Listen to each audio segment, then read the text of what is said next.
আসসালামু আলাইকুম প্রিয় শিক্ষার্থী বন্ধুরা, আশা করি সবাই ভালো আছো। আলহামদুলিল্লাহ, আমিও ভালো আছি। তোমাদেরকে লকডাউন শুরু হওয়ার আগে আমি সাধারণ ভগ্নাংশ, ষষ্ঠ অধ্যায়ের সাধারণ ভগ্নাংশ অঙ্কগুলো করিয়েছিলাম, এই অধ্যায়গুলো। এখন আমরা আবার এখান থেকে চেষ্টা করি, দেখি মনে আছে কিনা। আমি বোর্ডে কিছু সংক্ষিপ্ত প্রশ্ন তুলেছি, এগুলো নিয়ে আমরা আজকের আলোচনা করব। তোমরা প্রশ্নগুলো দেখে নাও বোর্ডে। আমি বোর্ডের নিচের অংশে চলে যাচ্ছি এগুলো সমাধান করার জন্য।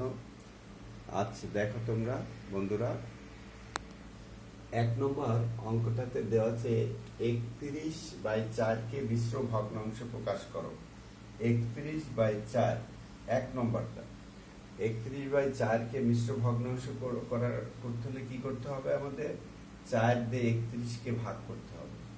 4 দিয়ে 4 7 28, 28 29 30 31 থাকলো 3। তাহলে কি হবে? এটা পাশে করে দিতে পারো বা এখানেও করতে পারো। এইটা হবে আমাদের সমস্ত সংখ্যা, অর্থাৎ ভাগফলটা হবে সমস্ত। আর এখানে মাঝখান বরাবর দাগ দিয়ে এখানে যেটা অবশেষ আছে সেটা যাবে উপরে, আর যেটা দিয়ে আমরা ভাগ করেছি সেটা যাবে নিচে। এইটার মিশ্র ভগ্নাংশে প্রকাশ হলো। মিশ্র ভগ্নাংশের দুইটা অংশ, একটা হলো পূর্ণ সংখ্যা আর একটা ভগ্নাংশ। অনেক সময় প্রশ্ন আছে যে মিশ্র ভগ্নাংশের সাথে যে ভগ্নাংশটা যুক্ত থাকে সেটা কি ধরনের ভগ্নাংশ। এটা সব সময় প্রকৃত ভগ্নাংশ হবে, এই জিনিসটা তোমরা সব সময় মনে রাখবে। আমরা 1 নম্বরটা শেষ করলাম, এবার আমরা 2 নম্বরটা যেটা শেষ করব সেটা মুছে দিয়ে আমরা উপরে জায়গা করে উপরে লিখবো। দেখো 3/4 এর বিপরীত ভগ্নাংশ কত? 2 নম্বরটা লেখো। 3/4, 3/4 বা 4 এর 3, এর বিপরীত ভগ্নাংশ কত? ডাইরেক্ট লিখবে এত এর বিপরীত ভগ্নাংশ।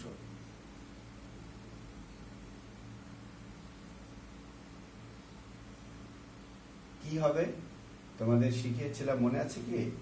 এইটার হরটা হয়ে যাবে লব, লবটা হবে হর। এটা হর, হরটা উপরে চলে যাবে আর লবটা নিচে চলে আসবে। এই তাহলে এত এর বিপরীত ভগ্নাংশ 4/3। অনেক সময় তোমাদের একটা পূর্ণ সংখ্যা বলে এত এর বলো 5 বললো, 5 এর বিপরীত ভগ্নাংশ কত? তাহলে 5 এর নিচে সব পূর্ণ সংখ্যার নিচে 1 থাকে। সকল পূর্ণ সংখ্যার হর কত? সকল পূর্ণ সংখ্যার হর 1। তাহলে একটা এত এর বিপরীত ভগ্নাংশ হবে 1/5। বন্ধুরা, আশা করি বুঝতে পেরেছ। এখন আমরা 2 নম্বরটা শেষ হলো, আমাদের 3 নম্বরটা দেখি। এতকে এত দ্বারা গুণ করতে হবে। কত? 9/12 কে এতকে আমরা সরাসরি গুণ করতে হবে, তাহলে গুণ চিহ্ন দিয়েই লিখি এটা 4/3। এত এই লাইনটা তুলে পরের লাইনে আমরা আবার এটা তুলে গুণ করতে হলে, যেহেতু গুণ করতে বলেছে অঙ্কটা করে দেখা দিব। 9 এখন আমাদের কাটাকাটি করতে হবে, ভাগ গেলে এইটা দিয়ে এইটা নিচে আর উপরে, যদি এটাও যায় তাও দেওয়া যাবে, এটাও তাও ভাগ করা যাবে। আচ্ছা, এটা দিয়ে এটা ভাগ করলাম 3 3 9, আর এটাতে ভাগ করলে 3 4 12। তাহলে সমান কত হলো? 3 4 12, 3। আবার দেখো এই 3 এর সাথে এই 3ও কাটতেছে, তাহলে থাকলো কি 1। আমি এটা আরো ক্লিয়ার ভাবে লিখি, তোমাদের বুঝতে সুবিধা হবে, একটু ফাঁকা করে লিখি। বোর্ডে জায়গা আছে, এইবারে লিখি আমি। 9/12 গুণন 4/3। 3 দিয়ে এটাকে ভাগ করলাম, তাহলে কত হলো? 3। আর 3 দিয়ে 3 কে ভাগ করলে 1। 4 দিয়ে এটাকে ভাগ করবো, কত হলো? 4। 3 4 12। এখন এটাও 3, এটাতে 3 দিয়ে 3 দিয়ে ভাগ করে দিলে 1, তাহলে কত হলো? 1 হয়ে গেল। 1। তাহলে নিচেও 1 আছে, আমরা নিচের একটা লিখবো না, সব পূর্ণ সংখ্যার হর 1, নিচের 1 আমরা সাধারণত লিখি না, প্রয়োজন হয় না। আচ্ছা, তাহলে আমরা 3 নম্বরটা শেষ করলাম।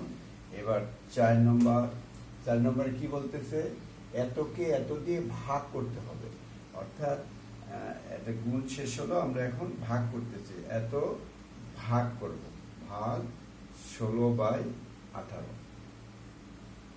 খেয়াল করো বন্ধুরা, ভাগ করার সময় শিখেছিলাম কি, আমরা কোনো ভগ্নাংশকে যদি যেটা দিয়ে ভাগ আছে তার বিপরীত ভগ্নাংশ দিয়ে গুণ করি, একই কথা হবে।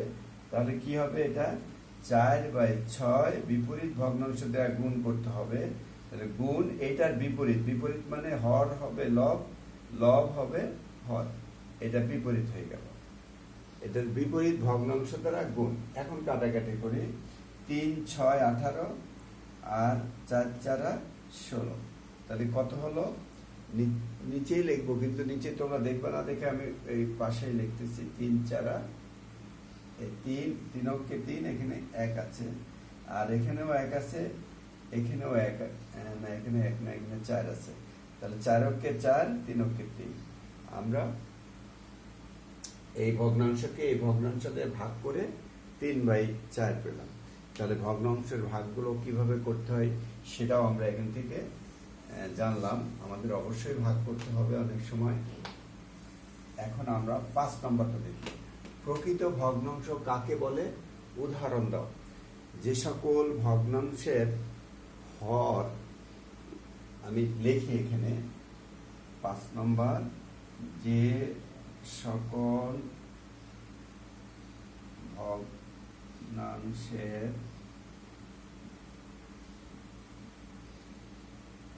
হর লব অপেক্ষা বড়, তাদেরকে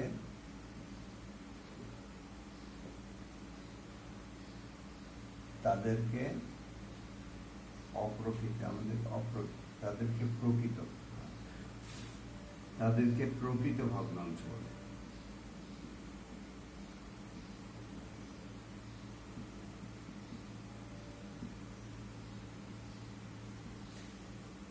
উদাহরণ দিতে বলেছে, উদাহরণ কি উপরে ছোট থাকবে নিচে বড় হবে, যেমন 3/5, এটা হলো প্রকৃত ভগ্নাংশ। যেমন 135/372, এটা একটা প্রকৃত ভগ্নাংশ। 1/2, এটা প্রকৃত ভগ্নাংশ। উপরের গুলা নিচের গুলার থেকে ছোট থাকলেই সেটা অপ্রকৃত, সেটাই প্রকৃত ভগ্নাংশ হবে। তাহলে যে সকল ভগ্নাংশের হর লব অপেক্ষা বড়, তাদেরকে অপ্রকৃত ভগ্নাংশ বলে। আমরা এইভাবে বলতে পারি। আর একভাবে বলা যায়, যে সকল ভগ্নাংশের লব হর অপেক্ষা ছোট, তাদেরকে প্রকৃত ভগ্নাংশ বলা হয়। তাদের এই দুইভাবে আমরা বলতে পারবো। ঠিক আছে বন্ধুরা, পরে আমরা 5 নম্বরটা হলো আমাদের 6 নম্বরটা দেখি। 6 নম্বর কি বলতেছে, এত এর মধ্যে কোন ভগ্নাংশটি বড়। আমরা এই ভগ্নাংশগুলো করার সময় দুইভাবে করতে পারি। একটা দেখো, সোজা প্রক্রিয়া আমরা খুব সংক্ষেপে করতে পারবো, সেটা হলো এবং তাড়াতাড়ি করতে পারবো। এটা এত আর হলো কোন ভগ্নাংশ, 3/4। এই ভগ্নাংশ আমরা যদি নিচেরটা গুণ করে, উপরেরটা নিচেরটা উপরেরটা, আচ্ছা ওই উপরেরটা নিচেরটা গুণ করে আগে লিখলাম, আর নিচেরটা এটা গুণ করে পরে লিখলাম 15। তাহলে এই দুইটার মধ্যে কোনটা বড়, এইটা বড়, এইটা ছোট। তাহলে এইটা বড়, এইটা, তাহলে তার মানে এইটা বড় হবে, অর্থাৎ এই ভগ্নাংশটি বড় ভগ্নাংশ। বড় ছোট চিহ্ন দিয়ে যদি প্রকাশ করতে বলে এইভাবে প্রকাশ করবে।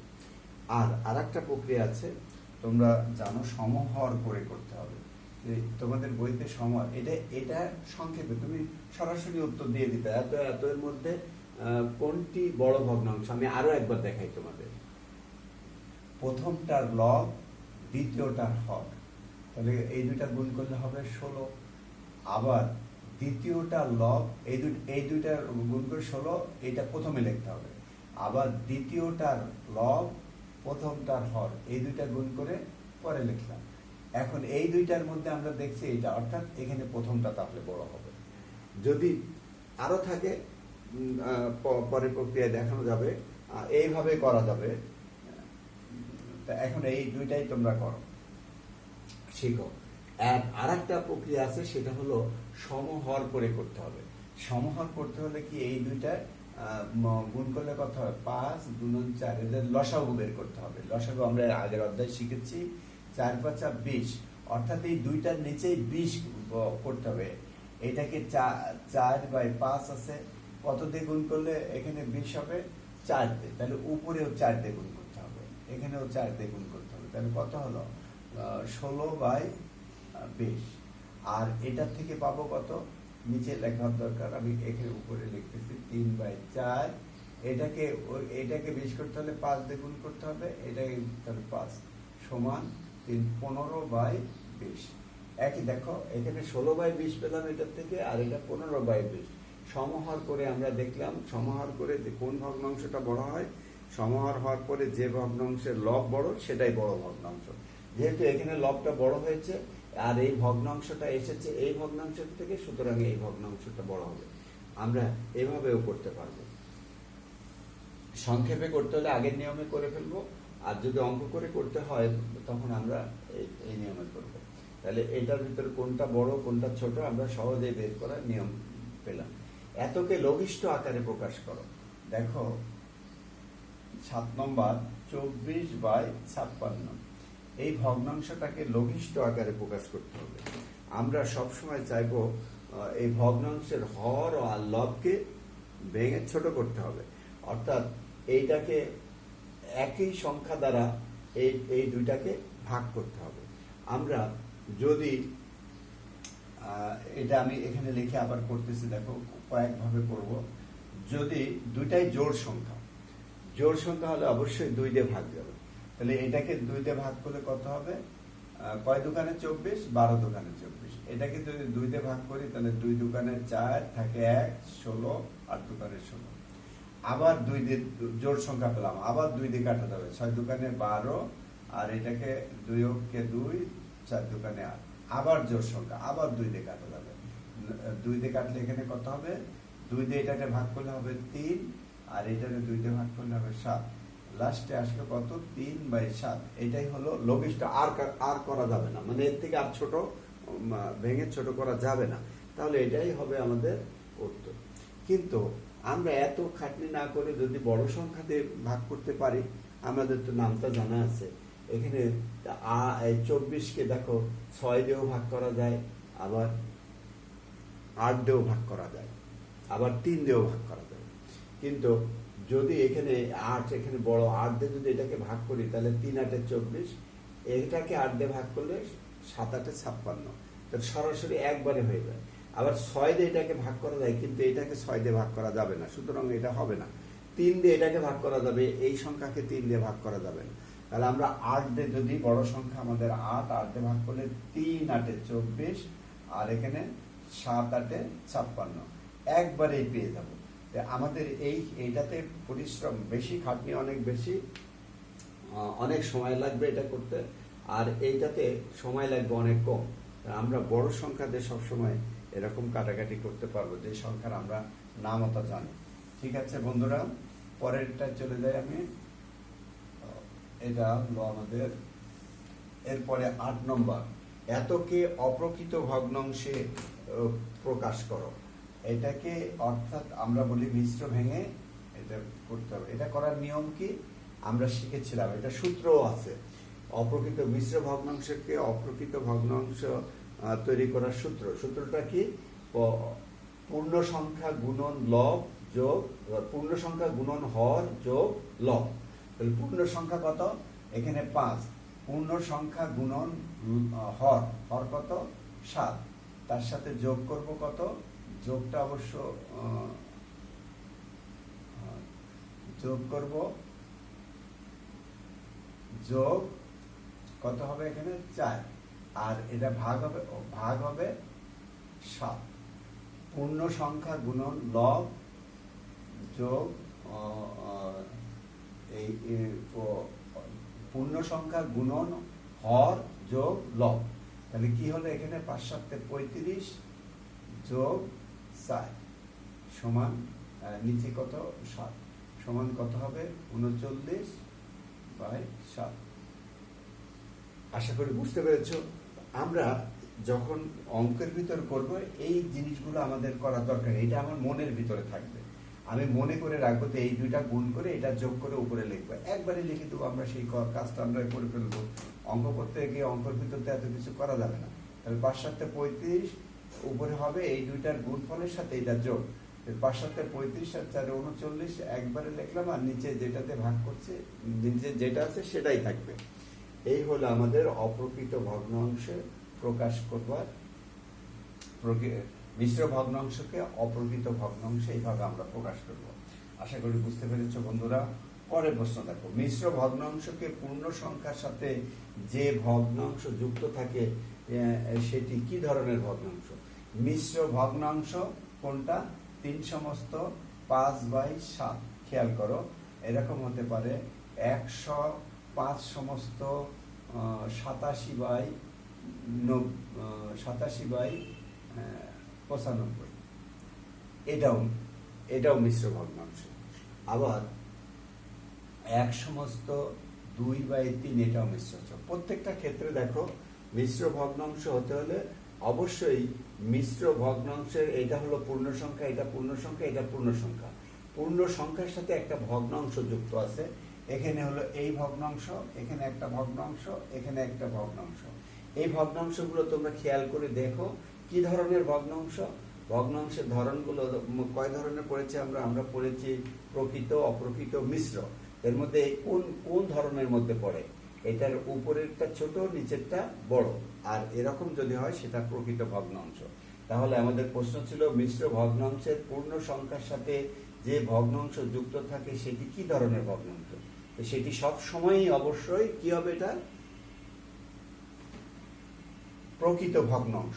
সেটি সব সময় প্রকৃত ভগ্নাংশ। আশা করি বুঝতে পেরেছ। পরেরটা দেখো, ভগ্নাংশকে পূর্ণ সংখ্যা দ্বারা গুণ করার সূত্র লেখো। ভগ্নাংশকে পূর্ণ সংখ্যা দ্বারা গুণ করা, তাহলে একটা ভগ্নাংশ দেখো কিভাবে করতে হয়। 3/5 ভগ্নাংশ, একে গুণ করব আমি 2 দ্বারা।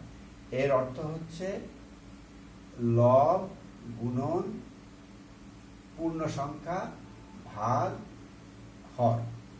তাহলে সূত্রটা কি হলো? সূত্রটা হলো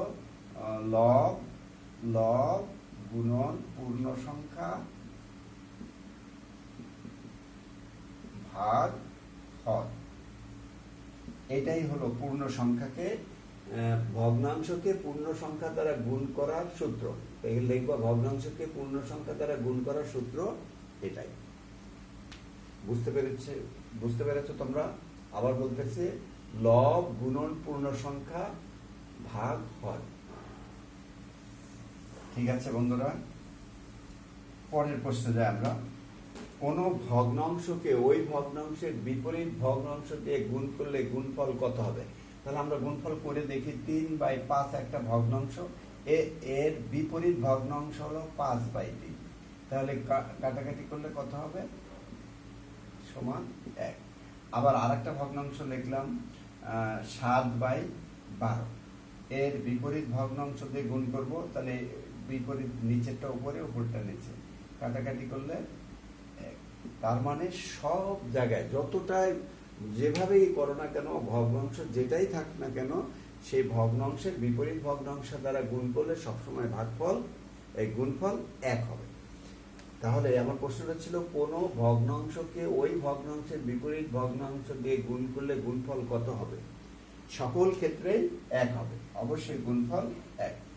আচ্ছা, এরপরে একাধিক ভগ্নাংশের হর একই হলে কোন ভগ্নাংশটি বড় হবে? আমরা একটা অঙ্কে ইতিমধ্যে করেছি। একাধিক ভগ্নাংশ আমি তোমাদের দেখাই। 3/5, 2/5, 4/5, 1/5। এখানে 4টা ভগ্নাংশ আছে, একাধিক ভগ্নাংশ। এই সবগুলো ভগ্নাংশের হর কত? একই হর, একই সবগুলার ভগ্নাংশের হর 5। তাহলে একই হর বিশিষ্ট ভগ্নাংশ। যদি এরকম হয় তাহলে এখানে কোনটা বড় হবে? এখানে যেই ভগ্নাংশের লব বড়, যদি হরগুলো সমান হয়ে যায় তাহলে যে ভগ্নাংশের লব বড় সেটাই বড় হবে। এখানে সবচেয়ে বড় কোনটা? 4, 4-এর থেকে 3 ছোট, 3-এর থেকে 2 ছোট, 2-এর থেকে 1 ছোট, তাহলে যে ভগ্নাংশের লব এটা আছে সেটাই বড় হবে। এখানে সবচেয়ে বড় ভগ্নাংশ তাহলে কোনটা হবে? 4/5। তোমাদের যদি এই প্রতীকের মাধ্যমে ভগ্নাংশগুলোকে ছোট থেকে বড় ক্রমে সাজাও, এরকম বড় থেকে ছোট ক্রমে সাজাও, তাহলে আমরা এই যে বড় থেকে ছোট ক্রমে এইটাই বড়, তারপরে কোনটা হবে? 3 যেটা আছে সেটাই 3/5, তারপরে কোনটা হবে? 2 আছে যেটা 2/5, তারপরে আছে কোনটা? 1/5। এইভাবে তাহলে আমরা বুঝতে পারতেছি যে যে ভগ্নাংশের সমহর ভগ্নাংশগুলোর মধ্যে যে ভগ্নাংশের লব বড় সেটি সবচেয়ে বড়, আর যে ভগ্নাংশের লব সবচেয়ে ছোট সেটাই সব থেকে ছোট হবে।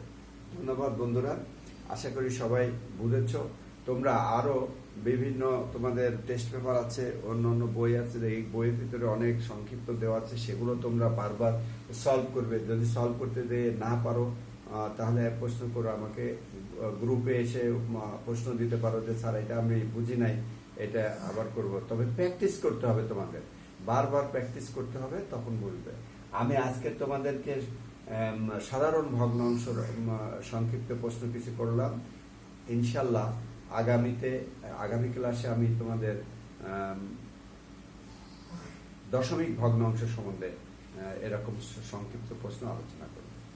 ধন্যবাদ সবাইকে, সবাই ভালো থেকো, সুস্থ থেকো। আল্লাহ হাফেজ।